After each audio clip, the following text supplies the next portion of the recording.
It's time for StoRyvival.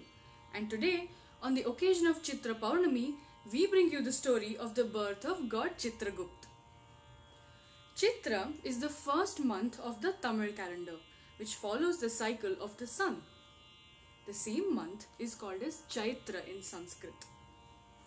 This first month falls during the period of March-April in the lunar calendar, which is the calendar of the moon, and falls during the period of April-May in the solar calendar, which is the calendar of the sun. The full moon of this first month of Chitra or Chaitra is celebrated as Chitragupta Jayanti, the birth anniversary of God Chitragupta, the heavenly accountant or record keeper. But who was Chitragupta and how was he born? Let's find out. Once upon a time, Lord Brahma, the creator of this world, needed somebody to take care of all the living beings once they had died.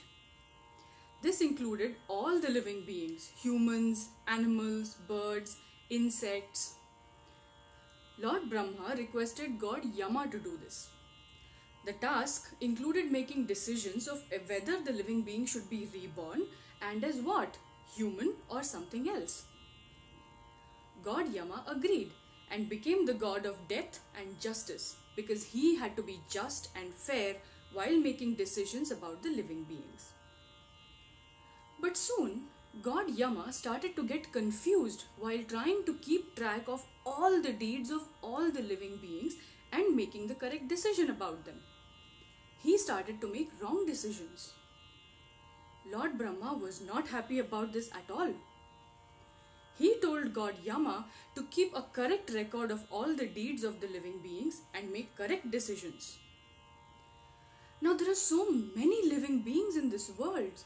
Humans, animals, birds, insects, thousands and thousands.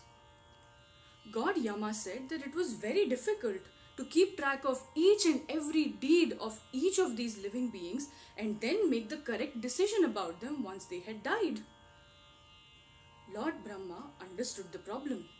It was a truly difficult task, and somebody intelligent and wise needed to help God Yama with it.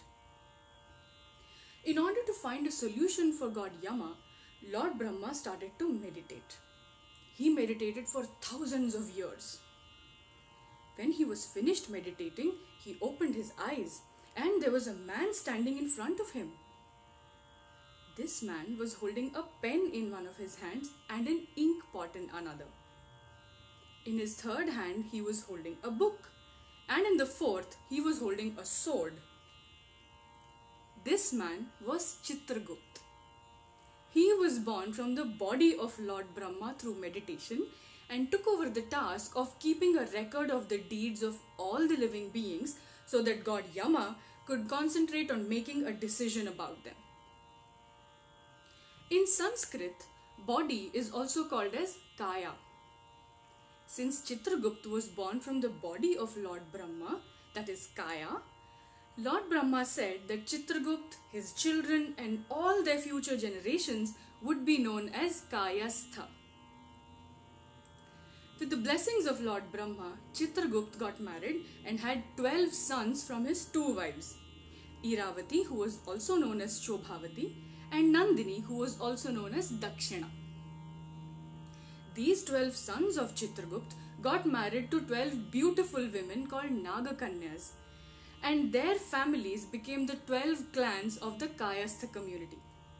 Mathur, Bhatnagar, Srivastav, Saxena, Suradhvaj, Ambastha, Gaur, Nigam, Karna, Asthana, Kulashrestha and Valmik. Chitragupta is the main god of the Kayastha community, and they celebrate Chitragupta Jayanti on the full moon day of the month of Chaitra. The festival is also celebrated in Tamil Nadu on the full moon of the Chitra month as Chitra Paurnami. So that was the story of the birth of God Chitragupta to mark the occasion of Chitragupta Jayanti or Chitra Paurnami, that is Chittirai Paurnami. We hope you enjoyed this StoRyvival and will be back soon for more.